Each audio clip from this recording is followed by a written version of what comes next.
Good morning guys, আশা করি তোমরা অনেক অনেক ভালো আছো, সুস্থ আছো। তো আমার ইউটিউব ফ্যামিলির সদস্যদের অনেক অনেক জানাই সুপ্রভাত। আমি তো এক্ষুনি বলে দিলাম গুড মর্নিং। তো যাদের তরফ থেকে ইংলিশে সম্ভব নয় কথা শোনা, তাই জন্য আমি বাংলায় বলে দিলাম সুপ্রভাত। আশা করি তোমরা অনেক অনেক ভালো আছো। আর আজকের কুয়াশাটা দেখো, বেশ চূড়ান্তকারী কুয়াশা। কারণ আজকের দেখো মাঘ মাস পড়ে গেল 1 তারিখ আজকের। কিন্তু মাঘ মাসেও দেখো শীতের তোড়টা কি প্রচণ্ড, চারদিকে দেখারই মতনই না এতটা কুয়াশা। আর আজকের পুরো পৌষ সংক্রান্তির মতনই ঠান্ডা পড়েছে। কি আর বলবো, সোয়েটার, টুপি, চাদর, মোজা সব কিছুই জড়িয়ে রাখতে হচ্ছে গায়ে। আর এত ঠান্ডা না, একদম সহ্য করা যায় না। মনে হচ্ছে গা পরপর পাথর হয়ে যাচ্ছে ঠান্ডায়, বা বরফ হয়ে যাচ্ছে।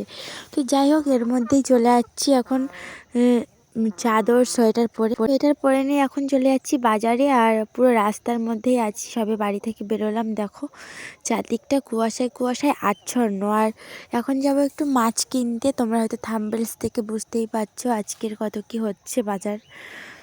তারপর সোজা মাছ নিয়ে নেব। আর মাছ নিয়ে এবার বাড়ি চলে এসেছি ফাইনালি। দেখো এখানে কি কি মাছ রয়েছে, তোমরা কি গেস করতে পারছো আদৌ? আচ্ছা, তোমাদেরকে ওয়েট করাচ্ছি একটু, আমি মাছগুলো চুবড়িতে নিয়ে নিই। আর এখানে মাটিতে আমার মেয়ে এসে প্রচণ্ড পরিমাণে একটু জল ফেলে দিয়েছে বাটিতে, আর তার জন্য কাদা কাদা লাগছে। যাই হোক, মাছগুলো একদম টাটকা মাছ। আর এগুলো নদী থেকেই মৎস্যজীবীরা ধরে রেখেছে। মানে আমাদের এদিকটাতে সুন্দরবন এলাকা, তো ওই জন্য মাছ সব লোকজন মানে নদীতে জাল পেতে আর কি মধ্যরাতের দিকে জালটা ফেলে দিয়ে আসে, আবার ভোরবেলার দিকে জালটা তুলে নিয়ে আসে। আর নিয়ে এসে সকালে আসে বাজারে বিক্রি করতে। আর তাই জন্য টাটকা ফ্রেশ মাছ। আর শহরের দিকে তো বরফে বরফে আচ্ছন্ন। আর এখানে দেখো এই যে মাছগুলো, কত রকমের মাছ দিয়ে দিয়েছে আমাকে। আর আমি গতকাল রাতে যে তেল ভাজা ছিল, মানে পিঠে ভাজা তেল ছিল না অনেকটা পরিমাণে, দেখো সেই তেলগুলো নিয়ে মাছ ভাজতে দিয়ে দিয়েছি। আর আমি মাছের লবণ মাখাইনি, হলুদও মাখাইনি, সোজা প্রক্রিয়ায় ভাজতে শুরু করে দিয়েছি। তেলের মধ্যে লবণ দিয়ে দিয়েছি আর হলুদ দিয়েই মাছটা ফেলে দিলাম। দেখো তেলের মধ্যে মাছটা টকবক টকবক করে ফুটছে, একদম ফ্রাই হয়ে যাবে, একদম কটকটে ফ্রাই, একদম কড়মড় করেই চিবিয়ে খাওয়া যাবে, এতটা পরিমাণে পিঠের মতনই হয়ে যাবে আর কি। তোমরা আমার ভিডিওটা দেখতে থাকো, আর আমি তোমাদের জন্য প্রতিদিনের জন্য রোজকার ভিডিও দিতে থাকি।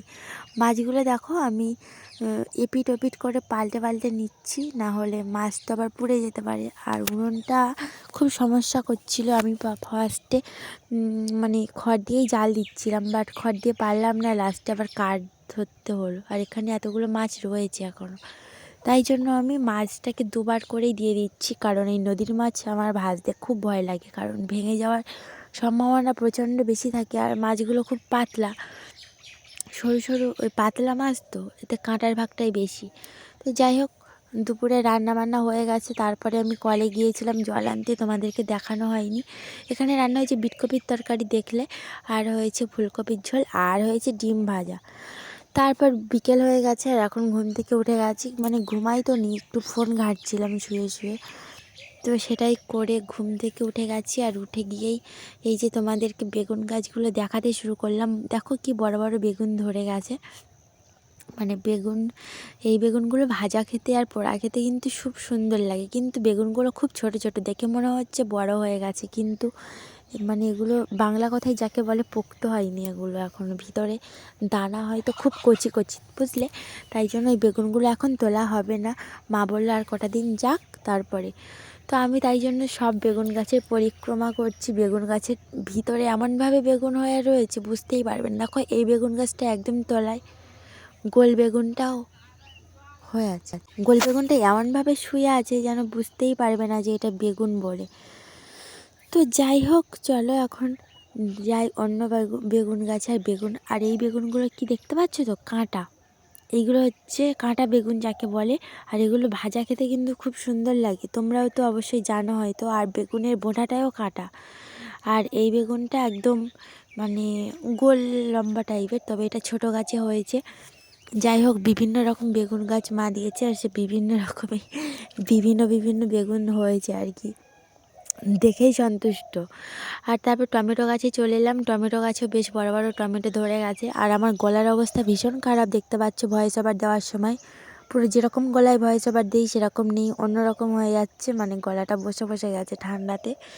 তো যাই হোক, টমেটো এদিকে পেকে গেছে আর লঙ্কা বাগানের অবস্থা কিন্তু খুব সিরিয়াস। চলো দেখাই তোমাদের লঙ্কা বাগান। এদিকটা সব বেগুন গাছ। এই যে লঙ্কা গাছে দেখো ফুল ধরে গেছে, ছোট ছোট লঙ্কা হয়েছে, এর থেকে বেশ কিছু তুলেও খেয়েছি, কিন্তু বেশি এখনও ঝাল হয়নি, কচি কচি রয়েছে, একটু তেতো তেতো থাকে তো কচি অবস্থায়, তো সেই রকমই আর কি। আর এ পাশটাতে পুরো টমেটো গাছ ভর্তি, টমেটো ধরে গেছে আর কি। তো যাই হোক, চলো এবার বাড়ির দিকে যাই, গিয়ে রান্নাবান্নাটা বসিয়ে দিই আর অপেক্ষা না করে। আর তারপরে মা বাজার থেকে এখনও ফেরেনি, বাজার থেকে আসলে হয়তো মাছ নিয়ে আসবে। আর দেখো মা চলে এসেছে হঠাৎ করে, আর এসে আমাকে সিঙাড়া দিয়ে দিল, আমাকে একটা, মায়ের একটা, বাবার একটা, আমার মেয়ের একটা, সবাইকে একটা করে সিঙাড়া দিয়ে দিয়েছি। আর আমারটা বাইরে। আর আমি এখন রান্না করছি উনুনের জালে, এখন রান্না করছি মাছের ঝাল, আর ভাত রান্না করছি। আর মা নিয়ে এসছে চিংড়ি মাছ, তাই জন্য মা বললো আমি চিংড়ি মাছটা কেটে নিই, তারপরে রান্না হবে। তো আজকের মতো ব্লগটা এই পর্যন্ত। ভালো লাগলে অবশ্যই চ্যানেলটিকে সাবস্ক্রাইব করে